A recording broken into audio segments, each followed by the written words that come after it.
Hello, lovely people all over the world, Africans in the diaspora. You are welcome to another interesting episode of Africa in Retrospect. Before I begin this segment, I would like to give an insight about Ghana. Ghana is simply vibrant and beautiful, and many visitors to this country do not just talk about her splendor and liveliness. The country is also rich in culture and natural resources, not forgetting her warmly citizens. There is no doubt that Ghana is one of the fastest growing economies in the continent today. With her numerous natural resources, beautiful tourist destinations, safe environment, vibrant economy, she is simply described as the hub of Africa. And before I'll begin again this segment, as usual, I would like us to take our theme song by Ochiame Kwame.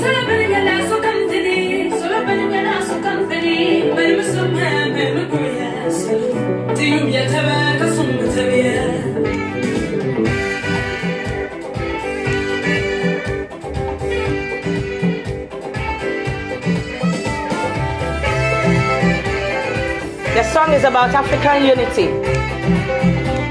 Africa must unite. If you want a better continent, if you want to end exploitation of our resources,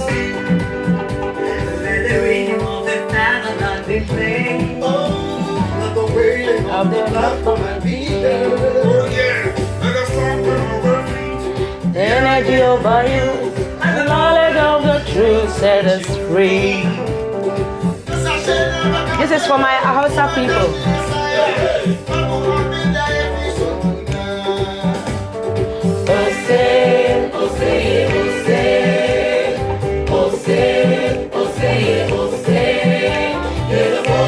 Will you be the voice of Africa today? For a change?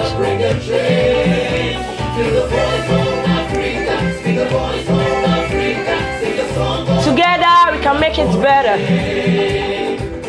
Africa, Africa, Africa, Africa. Africa, Africa, Africa, Africa. Crying on the Nubian choppy herd, and the passion of the motherland be felt. Make the boundaries disappear, and the hunger and the fear, and the knowledge of the truth set us free. Let the knowledge of the truth set us free. No more boundaries. My favorite, Riala.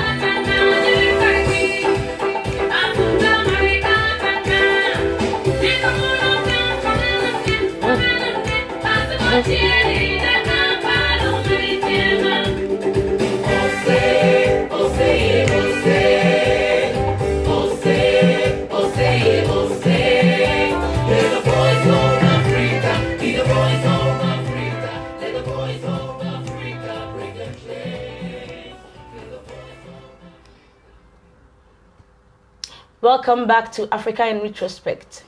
Today on our episode we have Mr.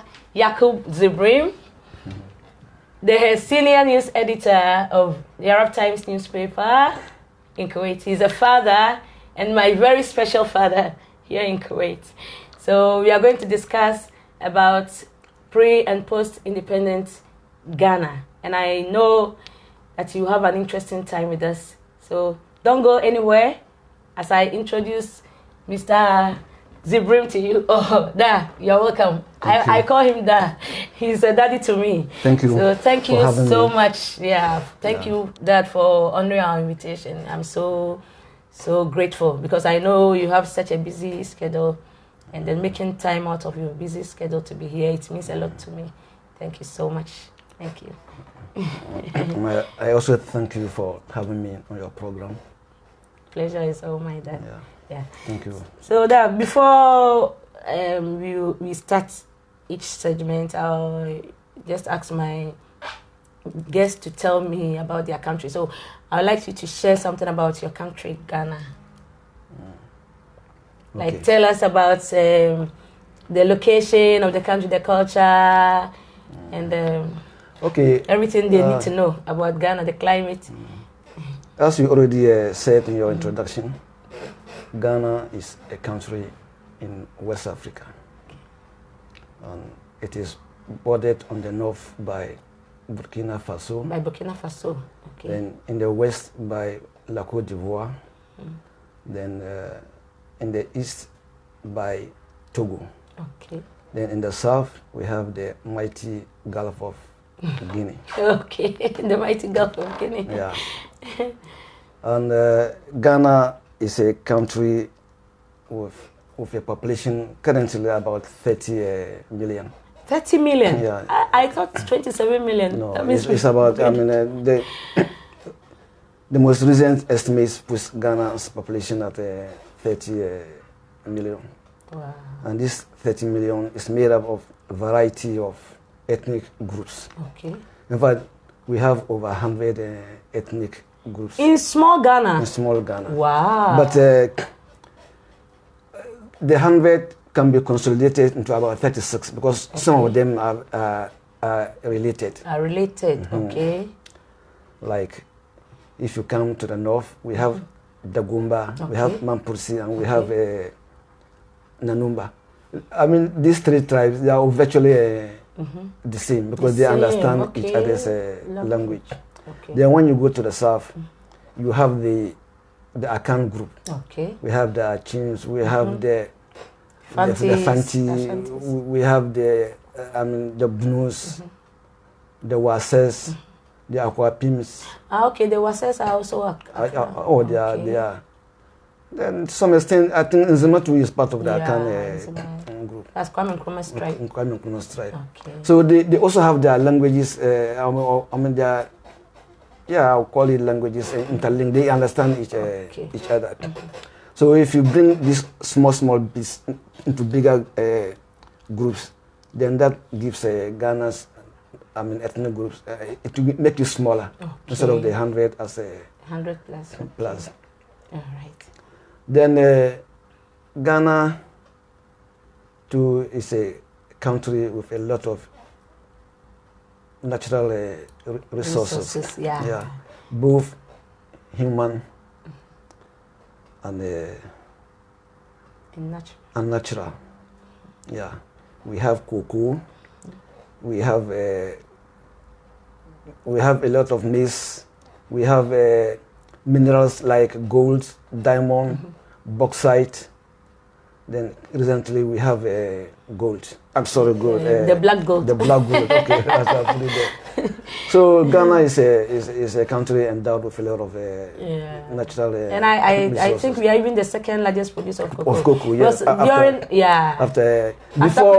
Before we used to be first, but Côte d'Ivoire, as a result of neglect in the agric sector, we were relegated to. In fact, there was even a time we were relegated to third. Brazil was second and Ghana was third, but we have been able to overtake Brazil again, and now we are the second largest producer of cocoa. That's good news. And Ghana and Ivory Coast, they control 60% of the cocoa production worldwide. Yeah, 60%. Yeah. And Ghana and Ivory Coast are like cousins. Yeah, they are like cousins. Yeah. Okay. And of late, they have come together to try to see whether they can use their strength in the production of cocoa to the benefit of the country and the cocoa farmers. That is awesome. Yeah. That is very good news. Yes. I always feel happy when I hear that Africans are trying to come together for a good purpose. Yeah. That is awesome news. So what about the culture? Okay, like I told you, since we have different ethnic groups, we also have different cultures. Even though some of the cultures are, interrelated, there are certain norms that you can find common among all the ethnic groups. Like, we respect the aged. Yeah. We respect our... because as you are born, as a baby, you are taught. Yeah. Even if you don't cry the right way, it will be an issue for you as a baby. That's it. So some of but there are others too that are significantly different. Okay. Like we have among the clans. Okay. I think you inherit matrilineally. Yeah, matrilineally. Yeah. But among the Northerners, the Gans and the Avis, I think they inherit patri. Yeah. For the Akan people, what I know is if your uncle dies, he bequeaths everything to you. Yeah. That to the mother's, like to the sister's children. Not his children. Yeah. But it looks like things are things are changing better now, because now they're coming into operation of people living wills. They can change this phenomenon. Because my father will not struggle for it for him to give to somebody else. Yeah. And if I'm unfortunate to have a poor uncle. A poor uncle, then God help you. Yeah.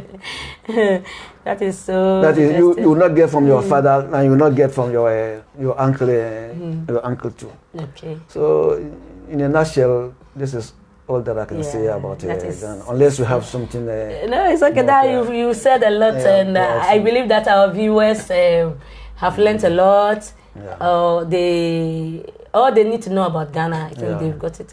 So regarding Ghana, because I know that it was a former Gold Coast. Yeah. Like it was a former British colony known as the Gold Coast. Yeah. It was changed to Ghana. So why the name change, and who did that?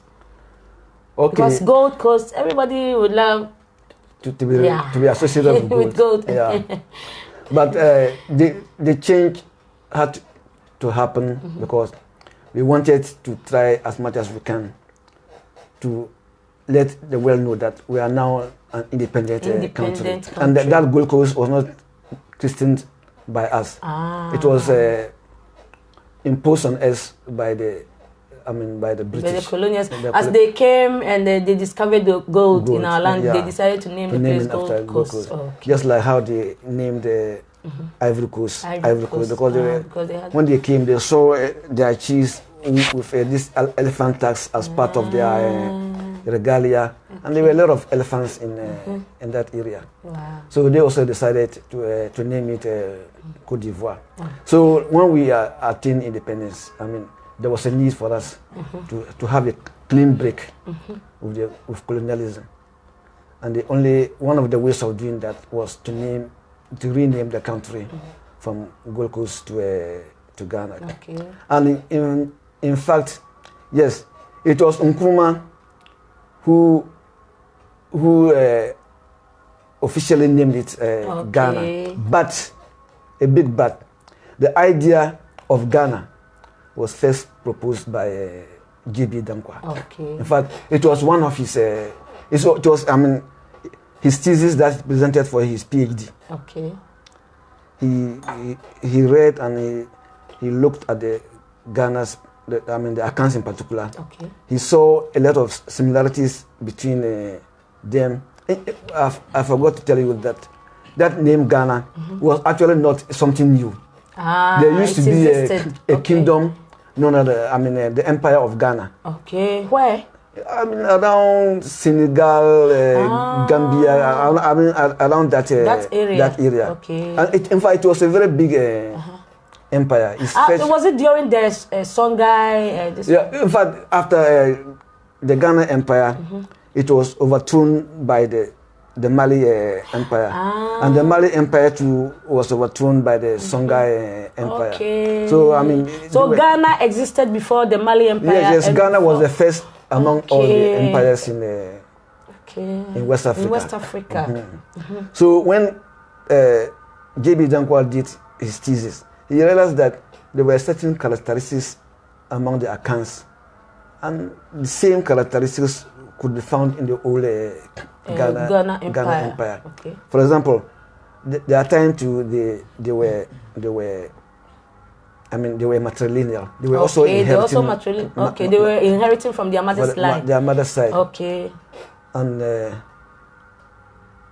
there were a lot of things that they saw to be similar that took place during that time, and which was taking place in Ghana. Ghana. So he concluded that if that is the case, in the ancient Ghana. Ghana.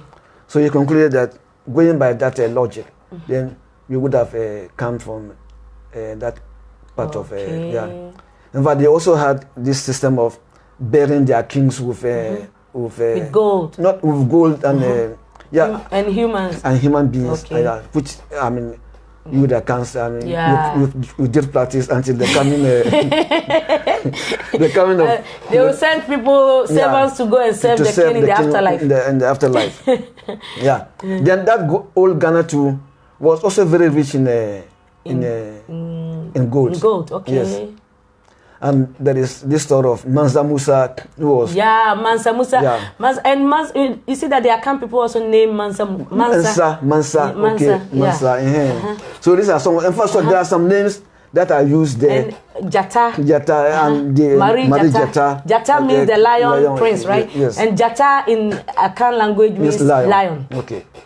So these were some of the things that J.B. Danko saw and decided that the bulk of Ghanaians came from that area. And indeed, as for the Gomba, Mamprusi, and Gunja, there is no doubt that we also came from that area. Yeah. Because I know that even in your language, there are so many words in your language, even the letters of the alphabet and the numbers, the numerals. It's the same. Like, and I know that even in the present Asante Hene's palace, like you have a seat there. Yeah. Like they know that we are all related. So it's true. Yeah. That Ghanaians were once one people. Yeah. Like the division was created. Like all I can say is that we were like tribes. Yeah, we are tribes. Yeah, we are tribes, but we were just divided by the colonial masters. With the tribes, there was that understanding among some of them to prevent them fighting against each other. They came into alliances with various tribes. Through marriage, right? Through marriage, and not necessarily through marriage. I mean, there were other means that they would just agree that we and you, we want there to be peace between you and we and you. And that was what happened between the Ashanti and the Gomba. Even though originally it was supposed to be a war between the Gomba and the Ashanti. Okay. Yeah.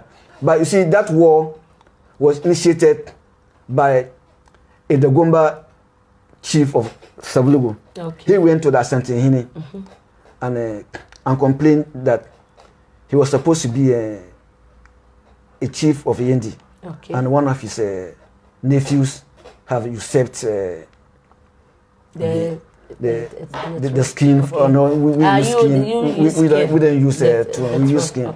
Had usurped the skin from him.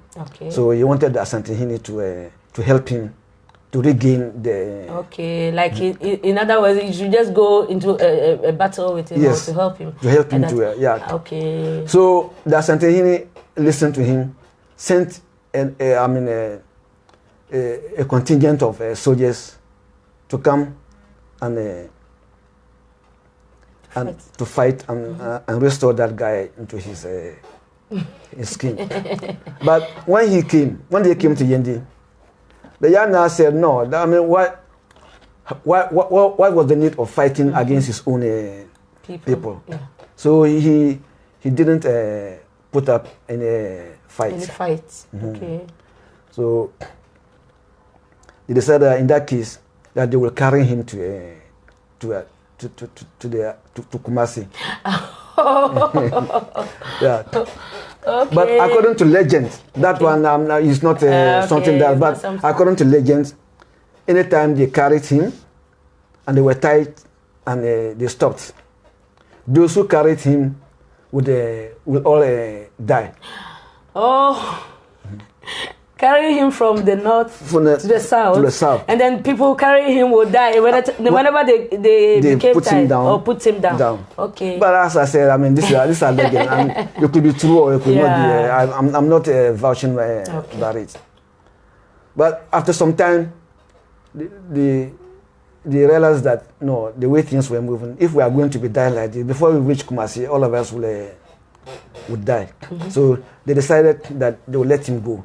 But that guy who came to them, that if they help him to get the scheme, he will give them a number of slaves every year, a number of cattle every year, a number of sheep every year. So they came to an agreement. If that is the case, we'll let you go back, but you have to you have to honor your to honor your use. So that's how come the Gomez were sending annual tribute to the Asante. Yeah, that was the source. Okay. That was the source of it. And they did it for a certain number of years before they. Wow. This is awesome. They stopped. This is awesome. Yeah. Okay. Thank you very much for this brief history about our people. So Ghana is considered the first sub-Saharan African country to have gained independence from the British. Not the British, from colonial. Colonial rule. From colonial rule, not just from. Not just British. Not just that British. means during that era, it was not only the British. No, the French too. The French, yeah, you are right. I mean, Côte d'Ivoire, Burkina Faso, Cameroon, yes, so they were all colonized by the French. And I think by Portuguese as well. The Portuguese, they were also in Fernando Po, Guinea-Bissau. I mean, those small island. In fact, they were the first to come into Africa, but I think by virtue of their weakness, they were replaced by the stronger powers of France. First by the Danes and the Dutch. And later on, Britain and France. Yeah, they replaced the Portuguese, and they were forced to, to withdraw to the small islands. So, but you see, this idea that Ghana was the first African, sub-Saharan African country to gain independence, I don't agree with it exactly. I don't agree with it exactly, because before Ghana was declared independent, we had an African country that in West Africa which was independent. And that's Liberia, right? Liberia. Which had its independence in 1847. Yeah, but if one can argue that Liberia, they didn't actually fight for. It was handed. It's like settlement. They were settled there, right? Yeah, no, they were settled there, but the Americans were there. For some number of years before finally they allowed them to have their own rule. But they did not fight for independence. Like we fought for it. So if we are talking in terms of fighting for independence. Yeah, fighting for independence. Like the first sub-Saharan African country. Then it is Ghana. For independence. But if you are talking of just independence per se, then I wouldn't agree that Ghana was the first. Right. Ghana maybe was the second after Liberia. But I'm talking in terms of fighting for independence. No, I understand. But normally they don't make that. People when they are talking, they don't make it that. Just say Ghana was the first sub-Saharan. Yeah. So we should rather say it's alleged. Okay. You see, this is an argument that I normally put up with people, and there are a lot of sightings in Ghana. People just decide that a particular thing is this, and they keep to it. And when you bring in your argument, they don't want to listen to you because they just grew up and they heard it, so they will continue. They continue with it. So that I just want you to share with us how it all happened, the road to independence. Yeah, the road to independence. The idea. How did we even conceive the idea that we were being colonized, or it was things not okay? In fact, the whole idea of, I can say even it started long, maybe 200 years before. We have this Asemeni guy who was I don't know what else on the copy. He seized one of the castles and drove away the British? Not the British, one of the colonial masters. That means it was not only British that occupied Ghana, that colonized Ghana. No. The British, when they came, they also had to, but then Elmina Castle, Christianburg Castle, they were all already built before the British came. The Danes were there. The Danes were first in Ghana before the British came and drove the Danes. Actually, the British were the last to. They were the last to come. But when they came, all these edifices, like the forts and the castles, were already. Okay, Dad. Then please, I want us to you to take us back in time, like way before independence or way before the British, because many people talk about the slave trade era. Like how did it happen? And I believe because most Black Americans, most African Americans believe that our forefathers willingly sold them. Wouldn't it be better we finish with this? Then let's how the independence fight. Then we come to the. Then let's finish the independence fight. Okay. So what I'm saying is that when we are talking about the independence, at least some individuals, I mean, at one point in time, also they showed their patriotism and they rose up against the invading colonial forces, and they fought against them. But the real fight for independence started with the educated class. Okay. But they were the people who brought our minds to the idea that no, there can be a reason why these people are not part of us and they are ruling. Their skin color is different. Yeah. And they are the everything of theirs is different. So why should they leave their countries behind and come to occupy our land and then treat us like So they started, agitating. And the earlier ones included Agri, John Mensah Sala, what do they call him? Kingati the Fourth of Univa. Okay. I mean, they were engaged in pumping to the idea to the people that no, we have to do something to liberate ourselves from the rule of these guys. But it was just sort of a conscientizing effort. They didn't actually do anything much to be very effective in the fight. But at least they had set the ball. The ball rolling.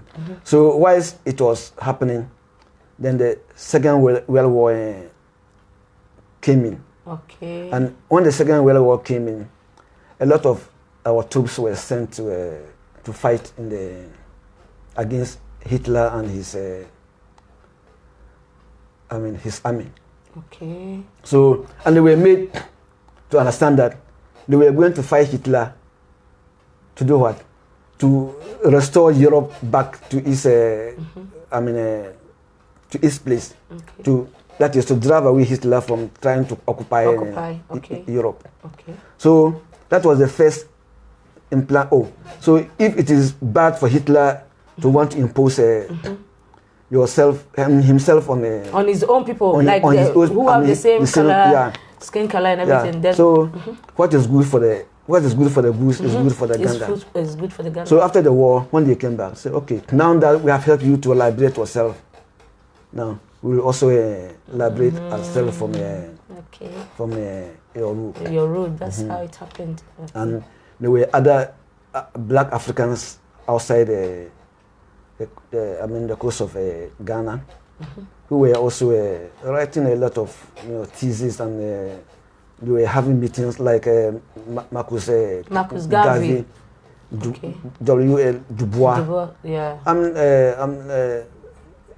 Johnson, he was a Australian guy.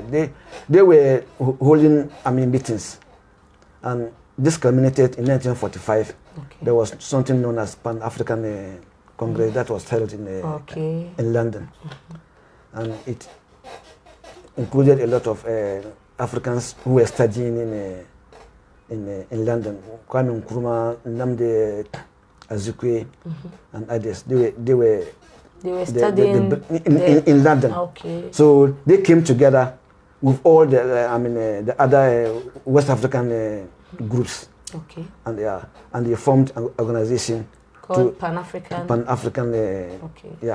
To help.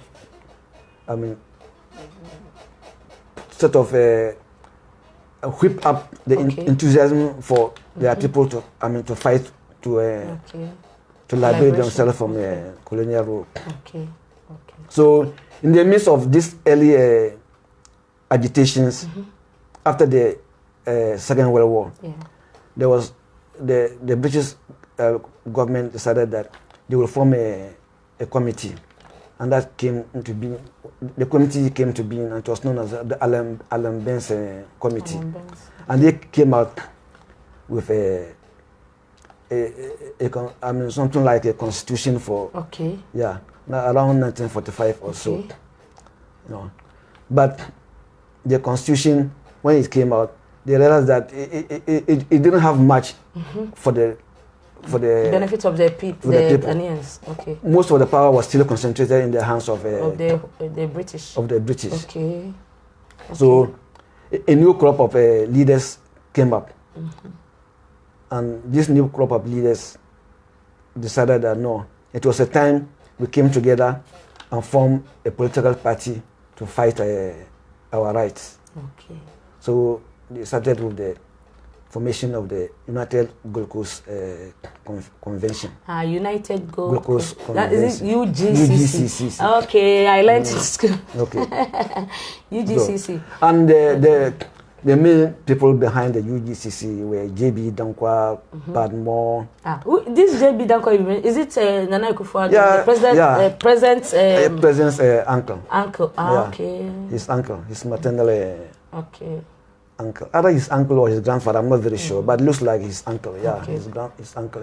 Grand uncle. Grand uncle. Yeah. Okay. So they formed the UGCC. And that was actually the beginning of the real fight for colonial, liberation. Yeah, the end of colonial rule. So in the course of that, they heard about Nkrumah and his group who were in London, and they were engaged in that Pan-African, yeah, and all those efforts were geared at fighting for our independence. So one of them, known as Akwaje, when he was in Britain, he saw the activities that Nkrumah was engaging. So he decided that since most of them were professional lawyers, and they were very much, they didn't have enough time to devote their attention to the fight for independence.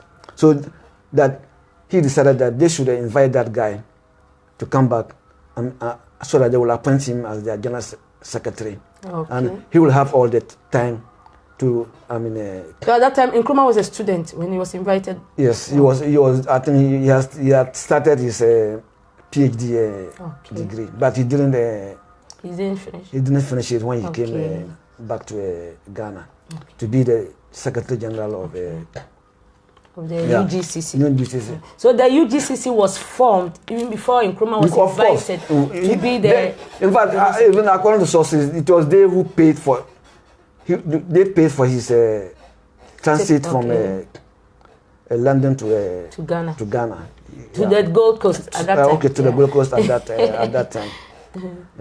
So Nkrumah came, and through to his, to position when he came, he brought in a lot of dynamism into the party, the struggle. The struggle. Through the party. Through the party. Okay. But Nkrumah too, he had his own idea. He had his own ideas. Okay. So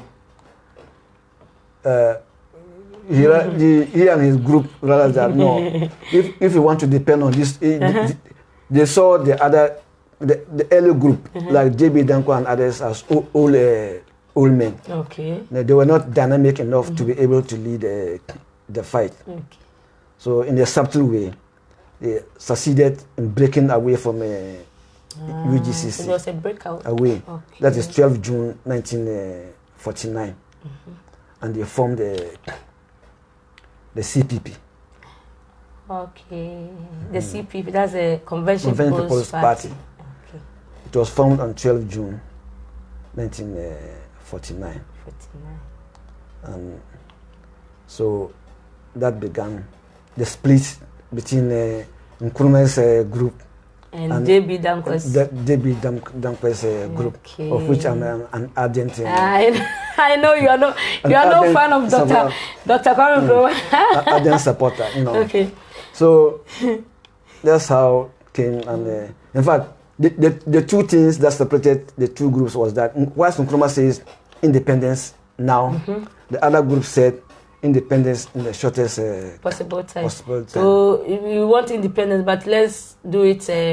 Let it be in a gradual. Be a gradual process. Okay, that is your own interpretation. They said independence in the shortest possible time.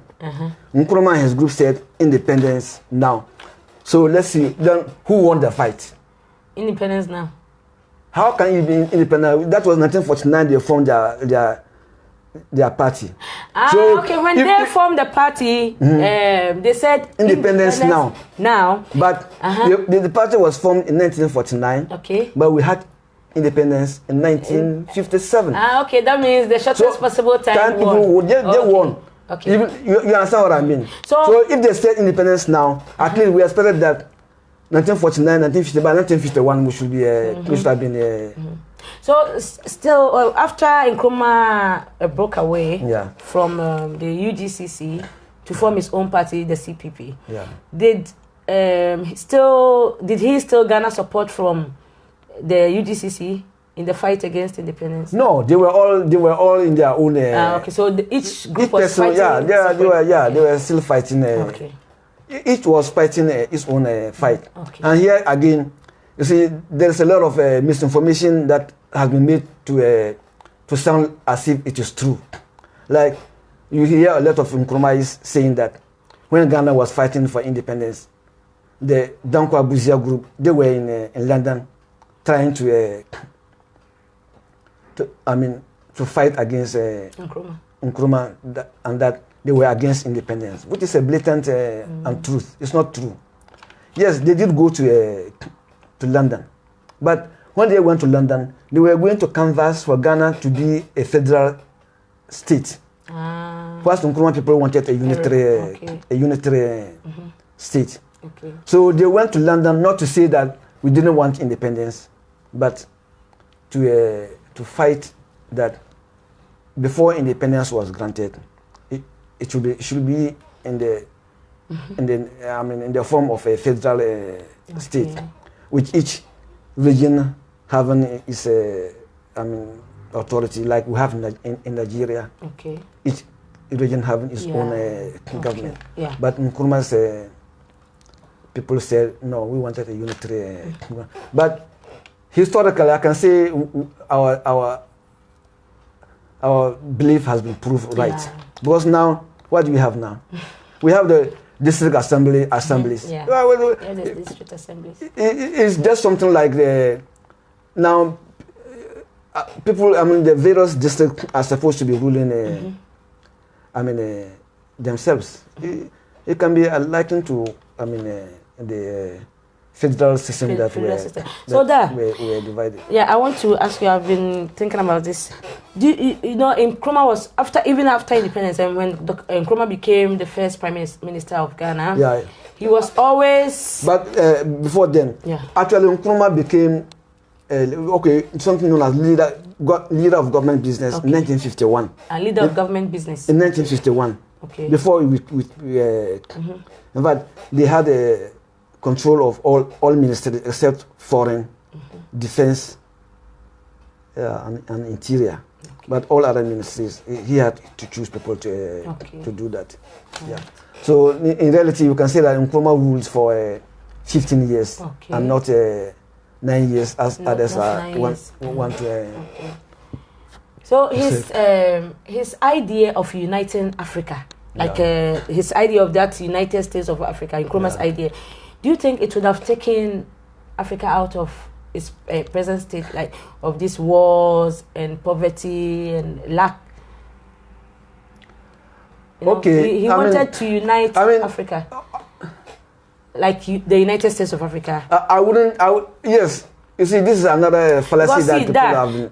My point is that we have natural resources. Africa, it's like each African country has its own special natural resource that we should bring everything together. Maybe because we have human resources as well. Like people have that brain, industrialization, and so many stuff could have happened within our continent. Instead of, for instance, sending our gold outside the continent for them to determine the price. And oil and stuff. Like if we had united as Africans, like the United States of Africa, don't you think that things would have been better by now? Or of course, I mean, if that unity was achieved, I mean, that would have been one country. So if you are one country, how do you fight against you understand what I mean? I understand. You know, I am asking this question because some of your Dankwabuzia, this traditional tradition people, they always say that Nkrumah had another ulterior motive about that uniting Africa, that he was a dictator, he was power drunk, he wanted to do this and that and that. Don't you think it's a bit... You see, the idea of unity is always welcome, because as the saying say, united we stand, divided we fall. But that word unity, that is the most difficult thing that you can achieve. I mean, in geopolitics. I mean, just take Dagbang as an example. How many years did it take us to be able to so just within one tribe, it took us that long to be able to come together as one group. Then come to think of the whole of Africa coming together as a group. We have the Arabs in the north. Different way of thinking. They have a different way of thinking. Then in the islands ruled by the Portuguese, they have their own way of thinking. We come to West Africa, the French dominated countries have their way of thinking. Then you come to the British West Africa, we also had our way of thinking. And you want to bring all these people together. It is a noble idea, but it was a job that would have been difficult to achieve. Okay, just an example. Look at ECOWAS. We claim we are united now. Yes. But I mean, are you seeing any tangible thing coming out of that unity? When Nigeria has closed its borders to all other countries, you cannot go in and you cannot come out. You know, in Ghana, GUTA, Ghana Union Traders Association, they are going around locking Nigerian sports. You know, and Nigeria, I mean, in 1984, they drove out almost not from other West African countries. So it's not easy to unite people who are of diverse ideas. So even though that idea was okay, but it would have been difficult to implement to achieve it. It would have been difficult to achieve it. So that, for example, you just imagine. You think those in the north will want someone in West Africa to be? No, I don't think it would have been. It would have been possible. Yeah. So regarding African unity and how best? Okay, let me ask this question: how best do you? What do you think our people, our leaders are doing wrong? Because see, we have everything. Okay. That Ghana. Now let me tell you. Let us come back to the. Bringing Africa together. Okay. I think Nkrumah had a good idea, but he began on the wrong footing. Because when Ghana attained independence in 1957, and the time up to that time, we had something known as West African Currency Board. Okay. Yeah? West African Currency Board was something like a central bank for the whole of West Africa, British West Africa. Okay. So we were having one currency that Sierra Leone Gambia, Ghana, Nigeria. We're all using the same. That's the pound, right? The pound, the British pound. Okay. British pound, but not what was spent in Britain. It was different. But you could easily change it for the British money. Then we also have West African Examination Council. Okay. After that one, it is still there. It's still there. We have West African Court of Appeal, or what's called West African Court of Justice, something like that. It was there. Then we had West African Airways Corporation. Okay. I mean, these were things that he should have built upon. But what did he do? He rather, when we gained independence, he formed Ghana Central Bank. Okay. You see that? So it led to the collapse of the West African Currency Board. And before you realize, each of us started using our own currency. Okay. The only thing that is left is the West African Examination Council. Otherwise, all the other things that we're doing together as British colonies, they were collapsed. Maybe he just wanted to do away with everything related to Britain and the colonial era. But you should have done it. Okay, what about it? Why did they leave the West African Exams Council? Okay. But what I'm saying is that he could have proceeded on that unity of that we already have. Then try to convince the French people to have their own monetary system. Yeah. I mean, if there was that intention to bring us, then he should have convinced them to join us, or we join in them. Yeah.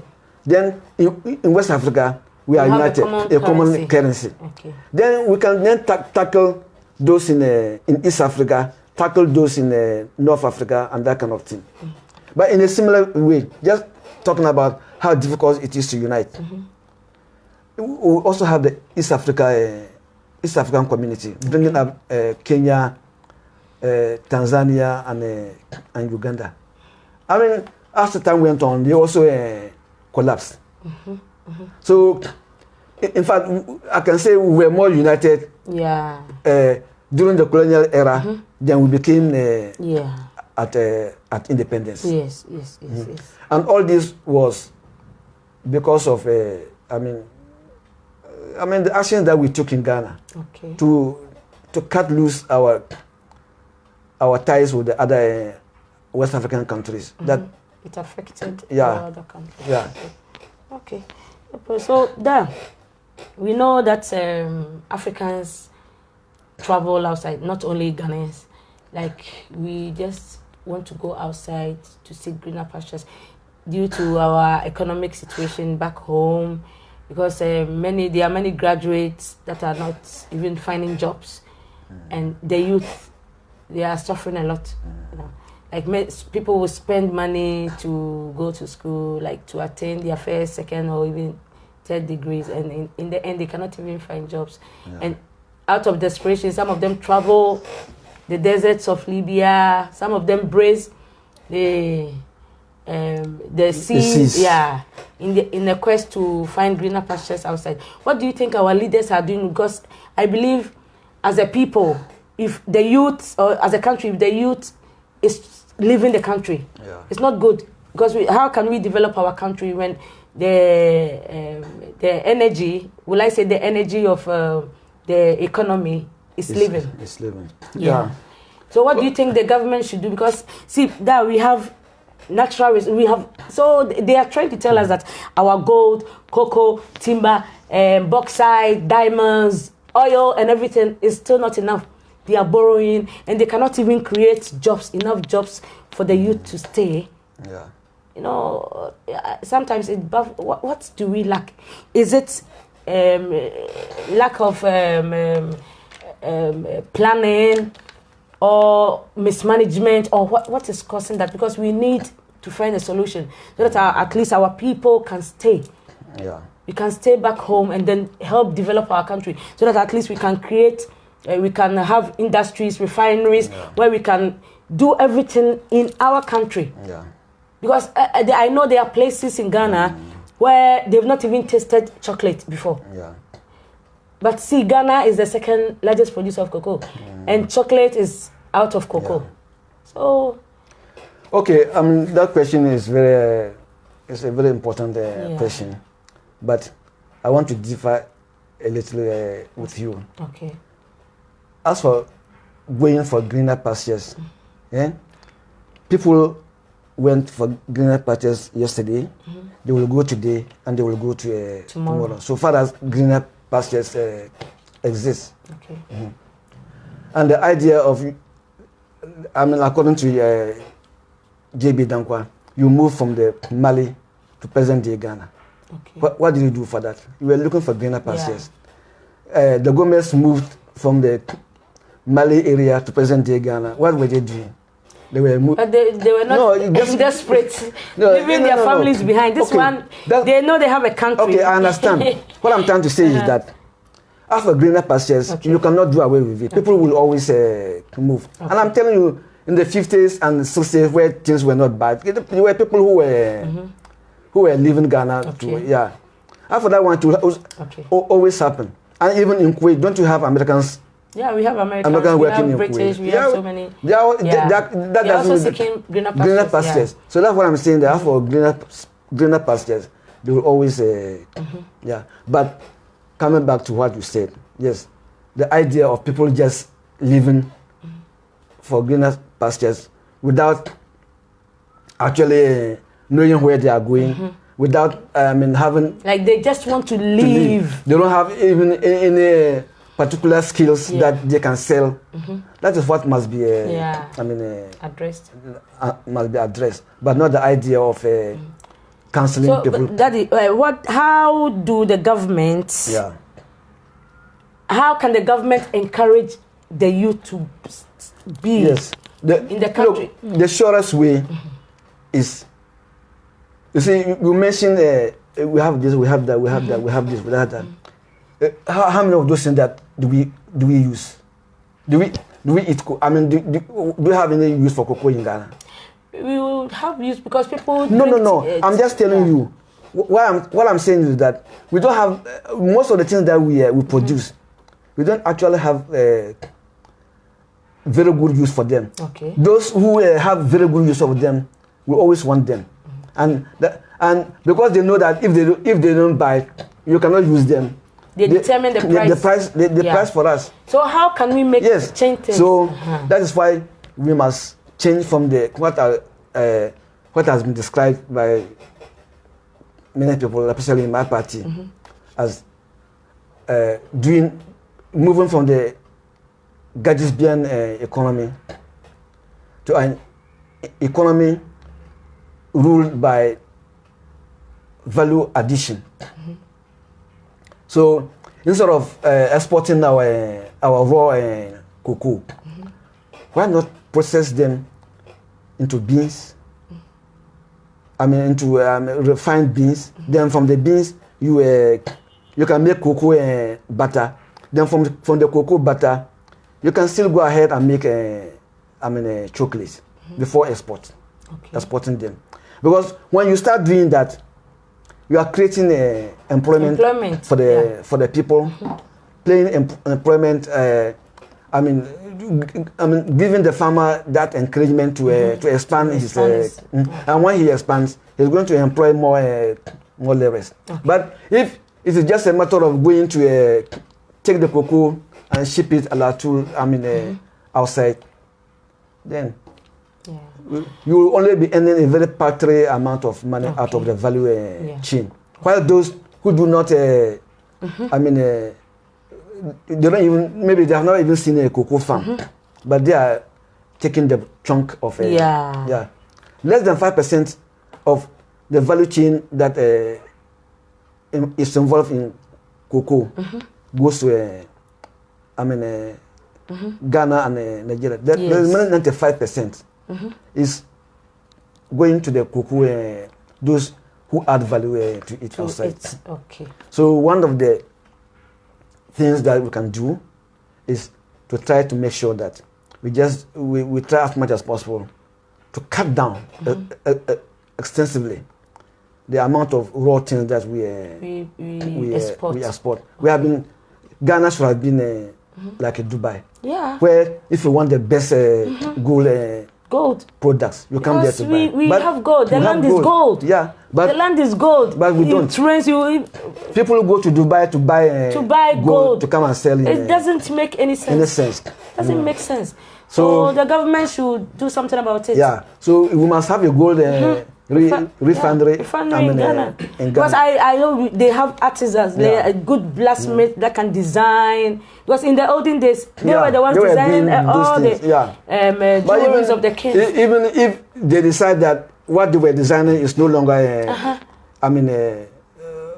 of good, design, they can send people outside to learn and come back because this is 21st century. We cannot continue. But I think if you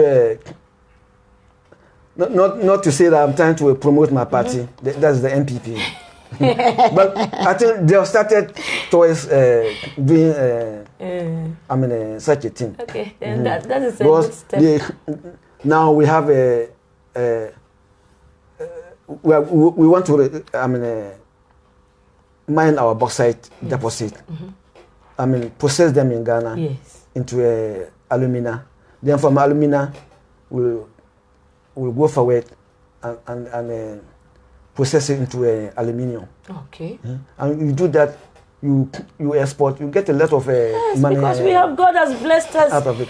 God has deposited so much in our land. And we have so much iron in Ghana, so much. And then we import iron. Both north and the south, there are a lot of iron deposits. That one too, they've just formed a company to go into the mining of. And I hope all that the money generated from all of this will go to the nation's coffers. No, of course it will. It will go into the nation's coffers. Because now they are going to be exclusively Ghanaian owned enterprises. Okay. Even though we may have some foreign participation, but I think this government has that mentality. Even if we are bringing in foreigners, there must be minority partners. So what about these Chinese people in Ghana now? Chinese people in Ghana. See, they are destroying our water bodies. They say Galamsey is not okay. Yeah. They stop but we see Chinese people mining illegally in Ghana, destroying the water. Yeah, but I agree. I believe there should be laws. Yeah, there are laws. Foreigners cannot just come into our country. There are laws, but the problem with Ghana is that we have very beautiful laws. But when it comes to implementation of the laws, that's where we are found. Because we cannot we cannot go to China and then destroy Chinese people's water, mine, and then put mercury in their water, destroy their land, and then leave the land. Take our gold and leave. It's time we change. So because of time, I just want us to do it so that at least I know you don't have much time. I want to Ghana declare 2019 as a year of return for the descendants of the slaves that were taken out of the country by force. So, and most African Americans believe that their forefathers, like they traded slaves with the colonialists due to tribal wars and stuff, like warring factions. They will just trade you if you are disturbing or something. How true is that? Because I know that as for that one, I will not deny it. It actually happened. Okay. Yeah, but this is not to say that the British or the white people didn't have a hand in it. But they were not forced. They were not forced to taken by force. But it was an agreement. No, what I'm trying to say is that yes, even before the coming of the white man to the coast of Africa, we were already engaged in slave trade. Yeah. The weaker tribes used to capture the stronger tribes used to capture the weaker tribes as slaves. You see, but the difference between that slavery and what came on later was that normally when these slaves were captured, and they became part and parcel of they integrated them into the society. But not sold. Not sold out to be given that kind of treatment that they were given. So that's how do you encourage these African Americans? Because some of them have discovered that their roots in Ghana, but they still hold that grudge that they believe that their forefathers were so. But many of them were captured. The British captured. In fact, they captured little. The bulk of them, they never ventured outside their what do they call it? They never ventured outside their castles and forts. Okay. They had links with the local people. Okay. Who will go in and capture these slaves and sell to them. And for that idea that it was our own people who sold them, I will not doubt it. It is true. We actually did that. But what I'm saying is that they got that encouragement from the whites. Okay. They fed them with a lot of... So I will say that they were brainwashed. They were brainwashed. Okay. They were brainwashed with champagne, schnapps and all those. We'll give them and he will drink and... They lose their mind. They lose their mind and will do will do anything, you know. So, to those of our brothers in the diaspora who have that grudge, there's nothing we can do about it. But there are some of them too who agree that, okay, even if it happened, let us, whatever happened, it happened because in the past. Because let us retrace our roots. And the fact that those trade forts and the castles were not built by the Africans. I mean, they go to indicate that, I mean, the bulk of the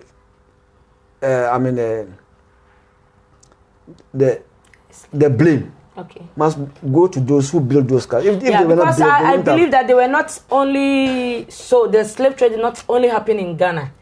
It happened in many West African countries. The start of the slave trade had a very, how will I call it? It was an event that nobody ever dreamed would lead to the slave trade. Okay. You see, when the Portuguese and the Spanish, took over the New World, that is America, they were using the Red Indians. Okay. They had plantations, and they were using the Red Indians as slaves to work on the plantations. And anytime they sent them there, they were dying in their numbers. They could not resist. They could not. They could not. The hardware. The hardware. They could not. Treatment. Yeah. Then one Portuguese sailor went to the Congo. Okay. And when he went to the Congo king at that time presented him with some 2 slaves as a gift. As a gift. Yeah. So they took him back to the Americas. Okay.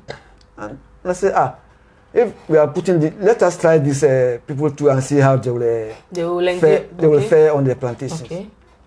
They put them there, and my God, they were working themselves like. I know now. Hard work. So now strong by nature. Yeah. Now we have solved our problem. So that encouraged the slave trade. Okay. Yeah, that was the beginning of the slave trade. Okay, then that was they came back and asked for more. And for more. Then and it became business. It became a business. Okay. Okay.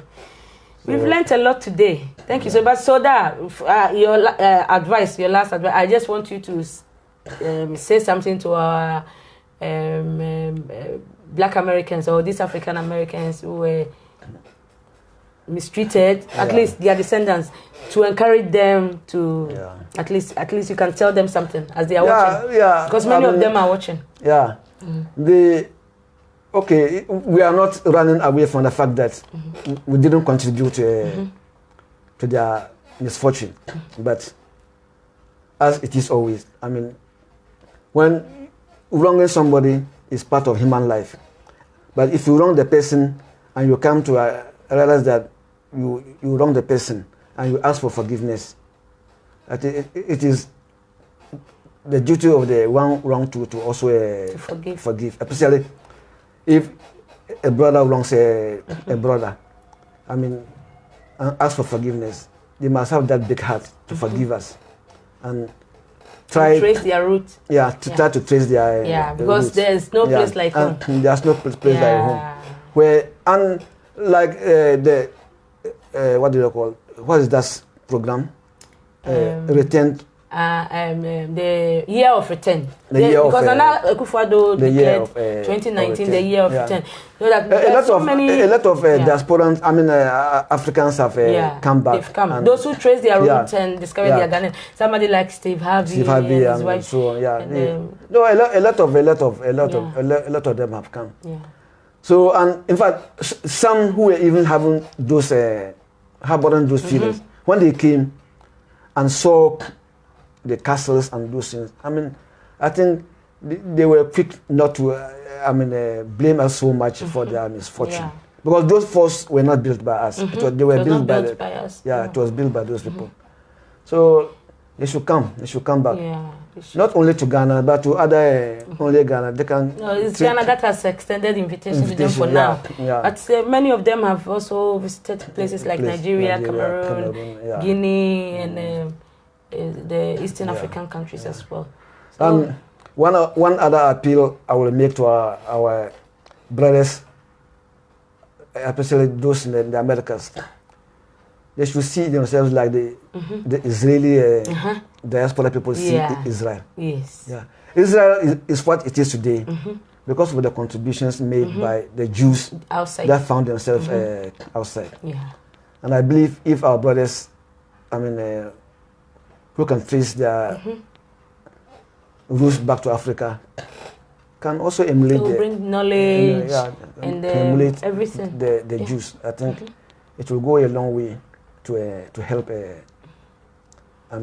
Africa. You see, the point is, they themselves, it is to their advantage if they see Africa move forward. Because whatever the white man sees in Africa, they will automatically extend it to they themselves back in America. Yes.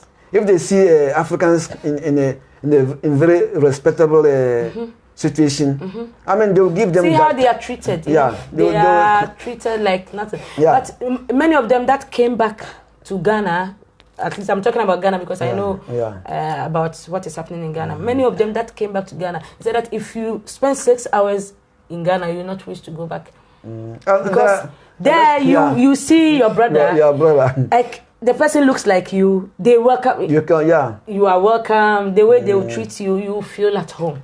In fact, I had an experience back maybe somewhere 1995. I was on holidays in Ghana, and an uncle of mine he's a doctor, Dr. Mobson. He came. But then he was doing his PhD thesis or something like that. He came with a white colleague of his. And that day I was in Savulugu, and I was there when he came with the lady.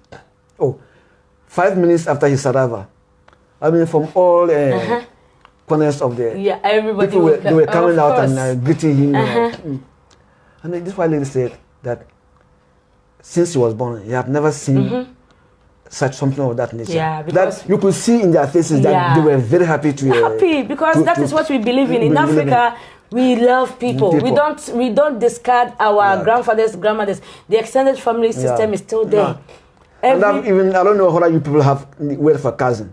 Yeah. You don't have. And now you have. We have. What do you say? About having. No. What I'm saying is that in the north we don't have a word for cousin. Okay. We have either it's a brother or your cousin.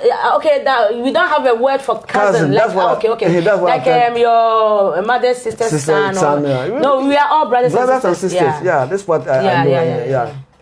We are all brothers and sisters. Yeah. That is my brother. So thank you so much. Yeah. In fact, I enjoyed this segment a lot. Yeah. Thank you for honoring our invitation. So before we end the program, I would just want to play our closing song.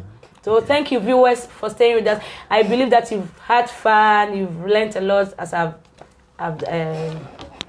also enjoyed today's event.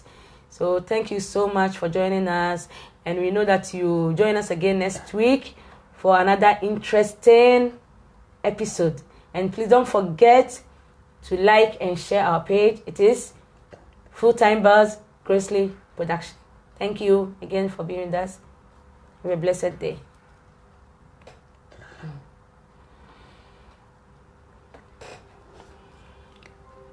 Done?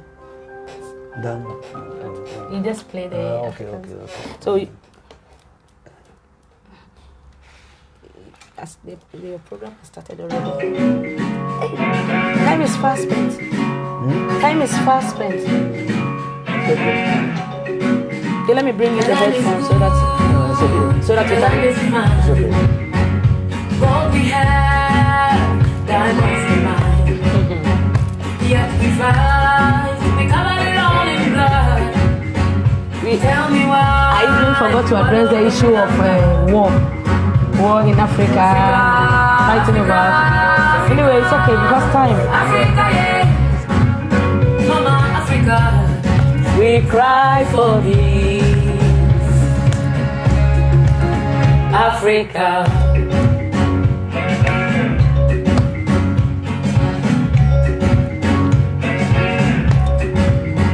the land is good, the land is fine. What we have, that must be mine. Yet we fight, we covered it all in blood. Tell me why we wallow in the mud. Africa, Africa, Africa, Africa, yeah. Mama Africa, We cry for peace, Africa.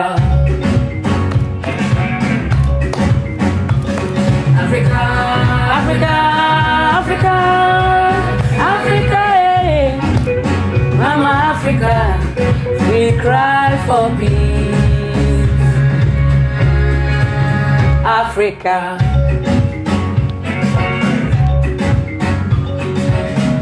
Bye bye. See you again next week, same time.